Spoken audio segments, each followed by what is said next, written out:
It was on January 20th, 2017, and the air was cold but electric with anticipation. The nation was poised at the crossroads of history as Donald Trump took oath of office as the 45th President of the United States. The crowd in Washington, D.C. was a sea of red, white, and blue, though noticeably smaller than past inauguration, as Trump stood in the podium facing the nation and the world. His inaugural address carried an undertone of vengeance that resonated deeply with his supporters and critics alike. Trump had always been a figure of defiance, a man whose rise to power was fueled by a relentless drive to settle scores.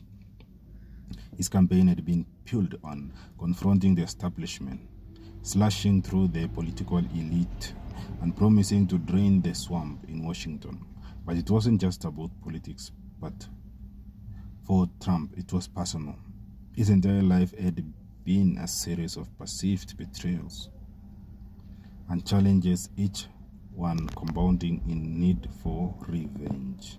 As he spoke during the inauguration, his words were laced with reverence in those who had doubted him, attacked him, and stood in his way. He reverenced American carnage as a symbol of the decay he aimed to reverse, but many saw it as failed message to his detractors, the one who had belittled him, who had painted him as unqualified, unworthy, and dangerous.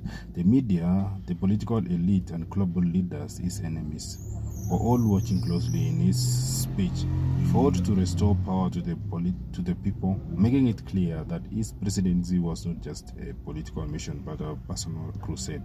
His victory was not just a triumph for the American people, but a statement against the very institution had long been a thorn in his side.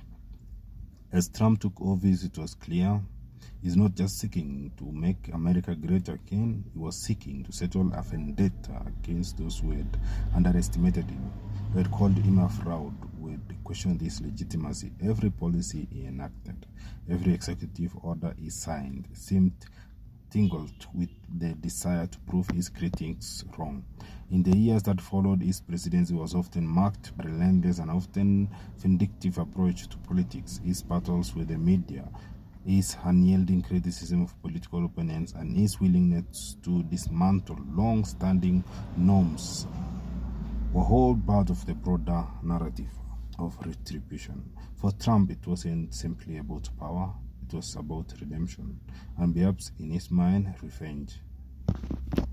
So in this 2025 inauguration, in many ways, was the beginning of a vendetta that would play out on the grandest stage imaginable. It was a down of presidency driven not just by policy but by the desire to right perceived wrongs, to answer the critics, and to ensure that no one could ever question his place in history again.